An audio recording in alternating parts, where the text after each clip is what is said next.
ഏവർക്കും എൻ്റെ നമസ്കാരം. 4 വരിയിൽ തുടങ്ങട്ടെ ഞാൻ. പട്ടിണിയായ മനുഷ്യ, നീ പുസ്തകം കയ്യിലെടുത്തോളൂ. പുത്തനൊരായുധമാണ് നിനക്കത്, പുസ്തകം കയ്യിലെടുത്തോളൂ. വിശ്വസാഹിത്യകാരനായ ബൃഹത്തിന്റെ വരികളാണിത്. എൻ്റെ അമ്മ ചൊല്ലിത്തന്ന ഈ വരികൾ ഞാൻ എന്തിനാണ് ഇവിടെ പറഞ്ഞു എന്നല്ലേ നിങ്ങൾ ചിന്തിക്കുന്നത്?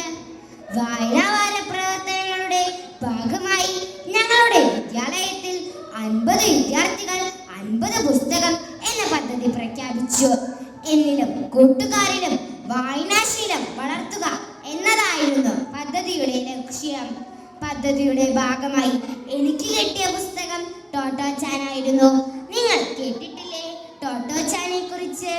ഈ ചെറുപ്രായത്തിൽ ഞാൻ വായിച്ചതിൽ എൻ്റെ മനസ്സിൽ ഏറെ ഇഷ്ടത്തോടെ തങ്ങി നിൽക്കുന്ന ഒരു കഥാപാത്രം ജനാലക്കരികിലെ വൃത്തിക്കുട്ടി ടെറ്റ്സ്കോ കുറോയാങ്കിയാണ് മനോഹരമായ ഈ പുസ്തകത്തിന്റെ രചയിതാവ്. നിങ്ങൾക്കറിയാമോ, 91 വർഷമായി ഈ പുസ്തകം പിറവിയെടുത്തിട്ട്.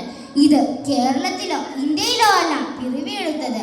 പിന്നെ എവിടെയെന്നറിയാമോ? അന്ന് ജപ്പാനിൽ ഹിരോഷിമയുടെയും നാഗസാക്കിയുടെയും നാട്ടിൽ തീവണ്ടി കാരേജിനുള്ളിൽ പ്രവർത്തിച്ചുകൊണ്ടിരുന്ന ഒരു സ്കൂളിനെ പറ്റിയും പിൽക്കാലത്ത് ലോകമാകെ സുപരിചിതമായ ഒരു പെൺകുട്ടിയുടെ കഥ. നേരായിട്ടും നീ നല്ലൊരു കുട്ടിയാ, കൊബയാഷി മാസ്റ്റർ എന്ന പ്രൈമറി അധ്യാപകൻ അന്ന് പറഞ്ഞത് 2ാം ലോക മഹായുദ്ധത്തിന്റെ കാർമേഘങ്ങൾ ഉരുണ്ടുകൊടുന്ന ജപ്പാനിലെ ടോട്ടോയോട് മാത്രമായിരുന്നില്ല. ഒരു വിദ്യാലയവും അതിലെ അധ്യാപകരും പഠന അന്തരീക്ഷവും എങ്ങനെയായിരിക്കണമെന്ന് 90 വർഷങ്ങൾക്ക് മുമ്പേ മാഷ് കാണിച്ചു തന്നു. മറ്റൊരു വിദ്യാലയത്തിൽ നിന്ന് പുറത്താക്കിയ ടോട്ടോ ചാന് തന്റെ പുതിയ വിദ്യാലയത്തിലെ പഠനം വളരെയേറെ ഇഷ്ടപ്പെട്ടു. തീവണ്ടി യാത്ര പോലെ രസകരമായിരുന്നു. എന്തൊക്കെയായിരുന്നു എന്നോ?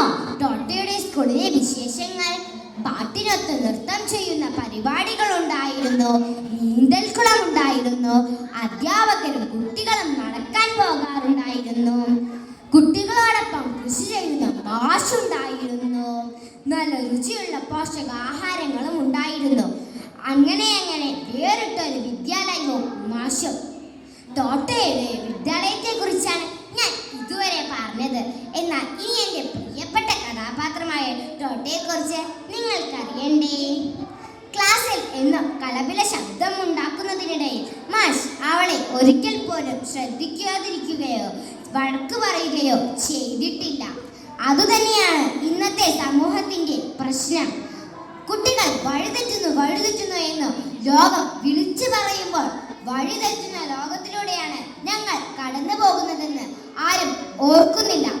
ഞങ്ങളെ ശ്രദ്ധയോടെ കേൾക്കാൻ പോലും ആരും തയ്യാറാകാത്ത കാലത്ത് 90 വർഷം മുമ്പത്തെ മാഷിൽ നിന്നും ടോട്ടയിൽ നിന്നും ഏറെ പഠിക്കാനുണ്ട്, അല്ലേ?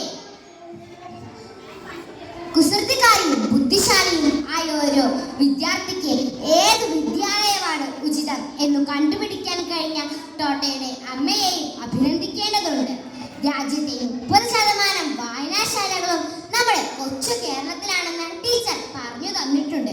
എന്നാൽ ഇന്നത്തെ തലമുറ വായനയിലേക്ക് ഒട്ടും തന്നെ കടന്നു ചെല്ലുന്നില്ല എന്നുള്ള ആശങ്കയുള്ള കാലം. വിദ്യാഭ്യാസം തൊഴിലിനു വേണ്ടി മാത്രമാകുന്ന കാലം. സർവ്വരാജ്യ തൊഴിലാളികളെ സംഘടിപ്പിക്കുവിൻ എന്ന് പറയുന്നത് പോലെ സർവ്വ ടോട്ടോ ചാൻ ആരാധകരെ സംഘടിക്കുവിൻ. നിങ്ങൾക്ക് നഷ്ടപ്പെടാൻ ഒന്നുമില്ല, കിട്ടാനുള്ളത് പുതിയൊരു